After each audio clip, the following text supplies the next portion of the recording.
appearance sa kamera para umano batiin ang kaarawan ng kaibigan. Hindi na naka-PNP uniform ang 4-star general, pero wala raw siyang sama ng loob o tampo kay PBBM. Look at me straight in the eye. Do I look like somebody who is bitter? Tumanggi muna siyang magbigay ng detalye kung ano ang susunod para sa kanya sa isang panayam.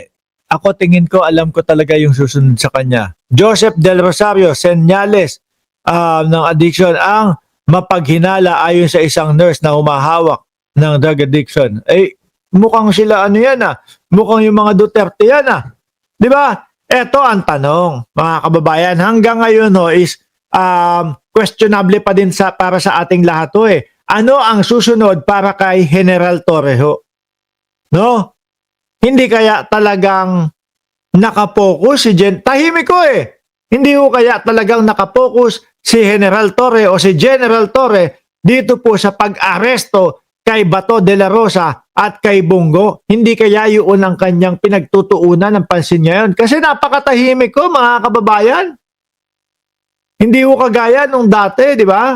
Bago magbakasyon si General Torre, maingay-ingay Laging nasa social media Ngayon baka talaga siniseryoso po si Bato de la Rosa dahil nagtatago. Ayan, sabi ni Daisy Almenario, nakamonitor si General kay Bato. Correct. Kasi tahimik na tahimik ko talaga. Tapos magugulat na lang tayo isang Lunes, isang Martes, isang Miyerkules, biglang ang breaking news, kauma-umagahan, biglang ang sasabihin sa atin ng balita. Ito na po, inaabangan na po ni General Torres si Bato de la Rosa, dahil wanted sa ICC, etc. Aray ko po, masakit sa ulo talaga yung kinakaharap ni Bato de la Rosa, Inamin ni Remulla na pinayuhan niya ang Pangulo sa mga aligasgas sa opisina ng Chief PNP. Yung pala, tama din pala yung sinabi natin, yung pag-amin. Pero bukod sa simpleng turf war, may lumulutang din na issue ng insubordination dahil tumanggi umanong pumirma si Torre sa isang accomplished request para sa deal na 8 billion peso funding for arms procurement. Ayon sa mapagkakatiwalaang source ng Billionaire News Channel, ang paninindigan dito ni Torre, isang civilian agency ang PNP, kaya ang pagbili ng 80,000 unit ng assault rifle ay dapat para sa AFP. May punto din, Dahil dito, tuluyan na umanong nabwisit ang nagtutulak ng deal na si SILG at nagresulta sa 85 days lang na pag-upo ni Torre bilang Chief PNP. Ayun. Pero ang tingin ko dyan, mga kababayan, hindi nila papabayaan si Torre ng basta-basta na lang. Ang nakikita ko dyan, mga boss, Chief Amo, sir, ay may kasunod na proyekto at malaking proyekto. At ang sinabi nga ni Atty. Claire Castro, hindi basta-bastang proyekto ang ibibigay kay Torre. Mukhang ready naman, mga kababayan. Di ba? Nung huling nakapanayam si General Torre, sabi niya? Kailangan ng mas madaming kapulisan para daw po kay Bato de la Rosa versus doon sa ginawang pag-aresto dati kay dating Pangulong Duterte, mga bossing. Sinagot na yan ni PBBM. Bakit niya nirelieve si General Torre? Dahil ayaw niyang sumunod sa isang agency na under din ng kapulisan. Baka yun talaga yun. Yung kay John Vic, Anyway, mga bossing, ang nakikita ko dyan malaki-laki yung trabahong kinakaharap ngayon ni General Torre, mga kababayan. Ngayon, alisin na natin yan, Dumako tayo. Kanino ba? Ito mukhang mag-aalok ng reward, mga Pilipino na nasa abroad, mga Pilipino na naninirahan, kung saan man naninirahan, itong si Saldico, mukhang ready ang Malacanang na mag-alok ng pabuya, para sa kung sino man ang makakapagturo kay Saldico. Ayan.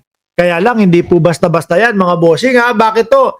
Ang daling magpalito ng anyo ni Saldico, Biruin mo, 4 na buwan lang, ilang buwan lang, ang payat na. Biruin mo, isang video lang ang pagitan, ang lago na agad ng buhok. Sabi nga nung iba, saan kayang nakakabili ng hair grower itong si Saldico? Magkano? Ang tanong magkano? Kung sakali diyan sa lugar ninyo, pumunta si Saldico, ituturo nyo po?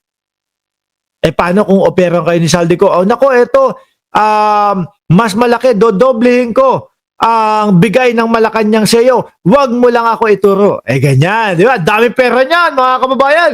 Nakita nyo nga ho, yung kanyang mga bolt doon sa loob ng bahay. Kasing lalaki ho ng mga tao Di ba? O basahin ko muna to. Sabi dito, Abante News Online, bukas ang Malacanang sa mungkahing mag-alok ng pabuya para sa makapagtuturo at makapagbibigay ng impormasyon sa pinagtataguan ni dating ako Bicol Party List Congressman Saldico. Eto kung dito sa Cayman yan, tapos ang offer ng Malacanang 2 milyon para ituro si Saldico. Naku, hindi ako magdadalawang isip. Kahit nga siguro walang offer, pag nakita ko dito sa Cayman Islands yan, mga bossing turo ko agad yan O kaya i-video ko, no? Bahala na si YouTube ang magpasweldo sa akin. Ayan, si Saldico nandito sa Cayman Islands. Tapos tatawag ako sa Malacanang o tatawag ako kung sino man yung mga vlogger na may connection o makakakonect sa akin sa Malacanang. Tatawagan ko, uy, ganito. No, Malacanang, no, makipag-coordinate kayo sa Cayman Islands. Nandito si Saldico.